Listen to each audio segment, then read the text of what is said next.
Suddenly, the stillness of the garden was shattered by the sound of clinking armor and hurried footsteps. An armed crowd, led by Judas, approached under the cover of night. The betrayer stepped forward, his face illuminated by flickering torchlight. "Hail, Master," he said, his voice devoid of sincerity. As he leaned in to greet Jesus with a kiss, a symbol of affection turned into a mark of betrayal. Jesus, his voice tinged with sadness, asked, "Judas, are you betraying the Son of Man with a kiss?" His words cut through the chaos, filled with both sorrow and piercing truth. As the soldiers moved to seize him, Peter, in a surge of misguided loyalty, drew his sword and struck the servant of the high priest, cutting off his ear. "Put your sword back in its place," Jesus commanded, his voice firm yet calm. "For all who take the sword will perish by the sword. Do you think I cannot call on my Father, and he will at once put at my disposal more than 12 legions of angels? But how then would the scriptures be fulfilled that say it must happen in this way?" Jesus reached out and touched the servant, healing his ear, a final act of compassion even in the face of betrayal. The soldiers then seized him, binding his hands as if he were a common criminal.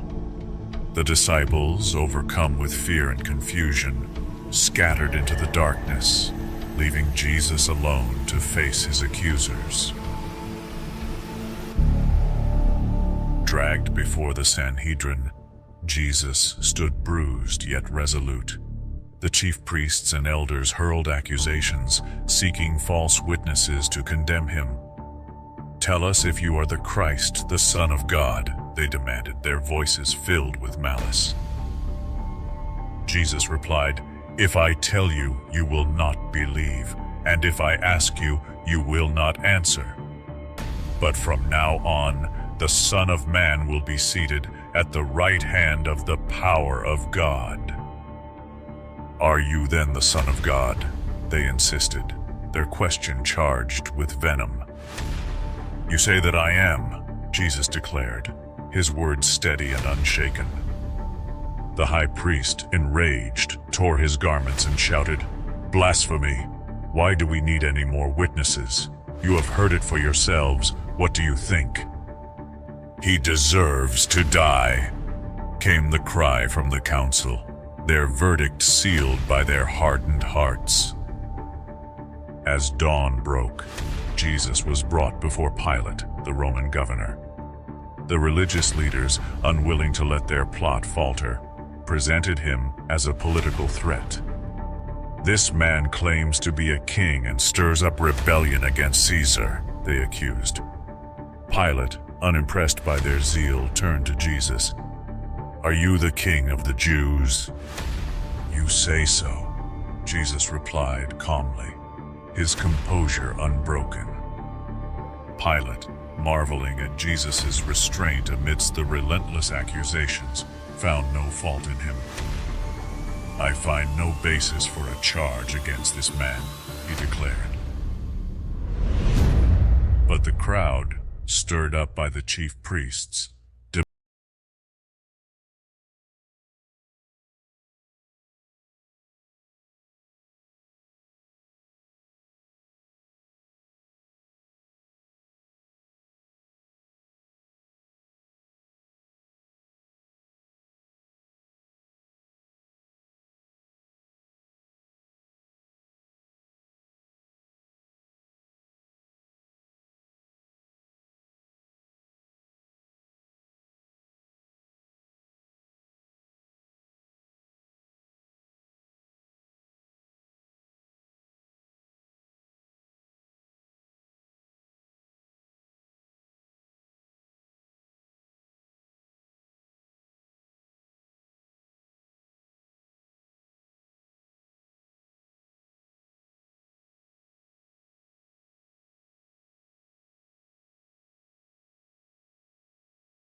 agony. Yet Jesus endured it all in silence. Weakened from the flogging, Jesus was forced to carry his own cross through the streets of Jerusalem toward Golgotha, the place of the skull. The weight of the wood bore down on his battered body, causing him to stumble. A man named Simon of Cyrene, passing by, was compelled by the soldiers to help him carry the cross. Along the way, women from the crowd wailed in sorrow. Turning to them, Jesus, despite his suffering, spoke with compassion. "Daughters of Jerusalem, do not weep for me, but weep for yourselves and for your children." Arriving at Golgotha, the soldiers drove nails through his hands and feet, fastening him to the cross. They hoisted it upright, and Jesus, suspended between heaven and earth, bore the weight of the world's sin. In the midst of his unimaginable pain, he lifted his voice to heaven. "Father, forgive them, for they do not know what they are doing." Even in his agony, his love and mercy shone. Two thieves were crucified alongside him, one on his right and the other on his left. One of them, consumed by anger, mocked him, saying, "Aren't you the Christ? Save yourself and us." But the other thief, filled with remorse, rebuked his companion. "Do you not fear God, since you are under the same sentence?